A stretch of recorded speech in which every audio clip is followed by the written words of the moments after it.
So the new Earthbound cards coming out of Maze Millennia got me thinking, if they work so well with Chimera, how well can they work with Runics?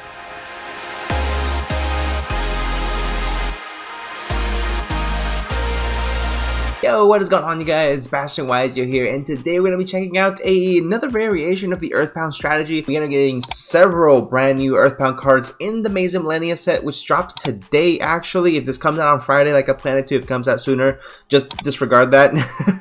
So guys, we want to go ahead and check out the best variations of Earthbound. Now, I already showed you guys the Earthbound Chimera, which actually synergizes extremely well. However, there is another version that's been flying around, a little bit more hidden in YouTube, and I want to go ahead and test it out. I saw MBT check it out, and honestly, I really am interested in trying out this version of the deck, which is going to be Runick Earthbound, guys. Runick Earthbound is actually a really fantastic way to go ahead and play the deck. It has some phenomenal synergies, which we'll go ahead and cover today.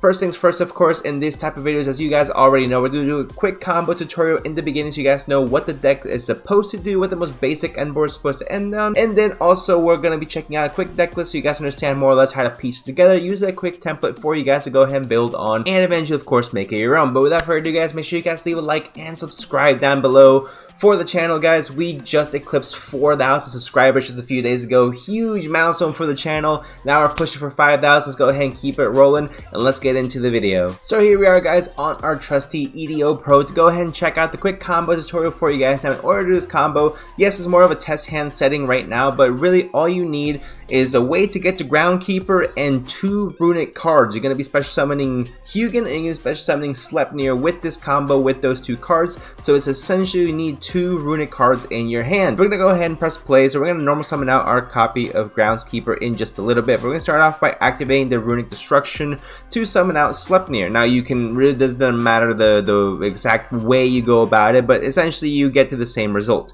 So we're going to go ahead and summon Sleipnir. We're going to normal summon our Groundkeeper. We're going to special summon out our Line Walker. Line Walker on summon is going to search out our copy of Harmonic Synchro Fusion, one of the brand new cards again coming out of Maze Millennia. So we're going to go ahead and Synchro 10 with our level 1 Groundkeeper and our level 9 Sleipnir. Gets you a free Baron on your fourth summon, I should say, which protects us immediately from Nibiru and any other BS shenanigans you might be dealing with.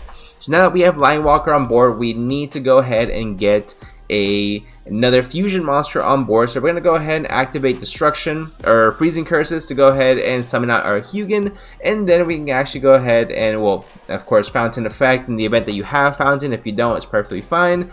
But we're going to go ahead and activate our copy of Harmonic Synchro Fusion, sending the Line Walker and sending our copy of Hugin. And this is going to allow us to do 2 things, guys. First of all, it's going to allow us to summon out our Dragostapelia by being on the fusion summon with 1 fusion monster and 1 dark monster against Dragostapelia, which is a mini interruption on our opponent's turn. And because we're playing with a level 2 and a level 3, we actually get to summon out Denglong. Unironically, guys, very powerful move right off the bat. So with Denglong, we're actually going to go ahead and activate his effect now here, guys. We're going to get our copy of 9 Pillars from the deck. I'm going to set it so currently we have in our end board right now, like I said, it is not an overly complicated combo. There's not many hoops you guys are going to have to jump through. It is very straightforward, very streamlined. It actually sets up 3 incredible interruptions with 2 cards that you will genuinely always have in your hand, because it's very easy to have 2 Runick cards in your hand. And then of course you're going to be able to go ahead and have immediate access to your Groundskeeper in the event that you don't just stall out with the Runick cards, and you guys will be just fine. But what essentially we have here, we have a negation with our Predaplant Dragostapelia, we have our Omni Negate with Bear on the floor, and what 9 Pillars of the Yangzing allows us to do, which is more of an older card, so if you guys have not read it, we can go ahead and do that together. So this card reads, when a spell, trap, or monster effect is activated and you control a Yangzing card, you can negate the activation, and if you do, shuffle it into the deck, then destroy 1 Yangzing card, Yangzing card you control. So you go ahead and pop the Denglong, and then you are free to go ahead and just negate whatever your opponent has from there. So you essentially have 2 Omni Negates, you have your 1 negation as well, so 3 interruptions in addition to whatever Runick spells you may have in your hand, which is, if you have the Fountain, you are generating so much more advantage that way as well. So with that being said, guys, let's get right into the deck profile. So here is what I come up with as far as what a final deck list I believe is going to look like. I know you guys saw Soul Resonator or Vision Resonator, I should say, in the combo test hands. I was trying out MBT's build, which I do like. Don't get me wrong, it's a lot more combo heavy strong. but I wanted to go ahead and take those out in favor of Super Polymerization and the Called by the Grave. I just think these cards are way too strong this format to not play them. Super Polymerization just immediately will win you a lot of games, especially if you have cards, obviously Garura, Mud Dragon, and Draco Equist. These are such strong cards in the current format. There's so many same attribute or type, whatever it might be, decks out there, specifically the same attribute decks, with Rescue Ace and Fire King primarily, as well as also Labyrinth being darks, things like that. So there's so many ways you can go ahead and just hit decks with Super Polymerization that is just such a good card to not play. I would rather go ahead and play the more conservative route, which is to play Runick Stun essentially with the Runick cards, of course, and then you go ahead and make your board, you set up your 3 negations, and then you Super Poly your opponent away, and essentially you're just chipping away at them until you eventually are able to either punch for game or deck them out. That is the more, I wanted to go ahead and make this a little bit more of a control base rather than more of a big combo base, just so you guys know the difference. Now, as far as the deck profile is concerned, guys, we played 3 copies of Stone Sweeper, 3 copies of Line Walker, 3 copies of Groundkeeper, and 1 copy of Earthbound Prison for our Earthbound cards. 1 copy of Harmonic Synchro Fusion, because it is of course the heart and soul essentially that makes this entire deck very, very possible, which is a ridiculously good card that you guys need to go ahead and pick up at least 1 copy of in your Maze of Millennia openings, guys. If you guys do not have it in your box, it's perfectly fine. Make sure to pick it up from a friend, local, whatever it might be.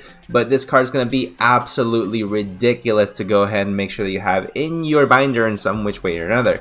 So for the Runick cards, we play, of course, 2 Fountain, 3 Destruction, 3 Freezing Curses, 3 of the Flashing Fire, 3 Slumber, 3 Tip, of course, 1 Dispelling, and 1 copy of Raging Storm. So you have a lot of Runick cards, 19 in total. Next, of course, we play 3 Ash, 2 copies of Triple Tactics Talents, 3 Super Poly, and 1 copy of Called by the Grave, with your 1 copy of 9 Pillars of the Yangzing. I did want to go ahead and potentially fit cards like Drone Lockbird, Imperm in here, but you're not really benefiting that much off of hand traps in this deck. Just being able to have Super Poly and just stop your opponent's entire board from happening is just really, really good. So I very, very much am a fan of that.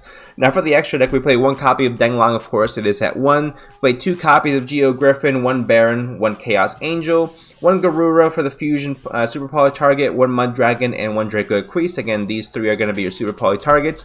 All extremely budget friendly for you guys as well. 2 Hugin, 1 Freki, 1 Geo Gremlin, 1 Dragos Tapalia, 1 of the brand new Geo Kraken as well, and 1 copy of Sleipnir for the extra deck. If you guys do not want to play Chaos Angel, that is perfectly fine. It is not a mandatory card by any means. You can definitely still go ahead and play the Zolkin Crystal Wing package. You can go ahead and play the Stardust Charge Warrior. There's other cards you can go ahead and put in here. You can put in a 2nd copy of Garura or a 2nd copy of Mud Dragon. 2nd copy of Mud Dragon would probably come up a lot more often as well. As it does for myself, just give you guys a heads up. If you guys want to play multiple of the same Super Poly targets, I would recommend Mud Dragon first, in the event anyone's thinking about that. If you're not, whatever. That's actually going to be it for the deck profile, guys. Honestly, I think it's a pretty cool deck. It has a lot of opportunities to go ahead and be a very, very strong control-based deck. Obviously, with Runick's, the resource management is going to be off the charts for yourself. And realistically, I think it has the potential to be one of the more roguish strategies out there. So definitely watch out for this at your next locals, if it is going to be Saturday, Sunday, and moving forward. But without further ado, guys, let me know what you guys think in the comment section down below. If you guys did enjoy, make sure you guys subscribe down below, guys. Thank you guys so much for watching. I appreciate each and every single one of you, all for the 4,050, however many it is right now. I appreciate each and every single one of you guys, and without further ado, I'll see y'all in the next one.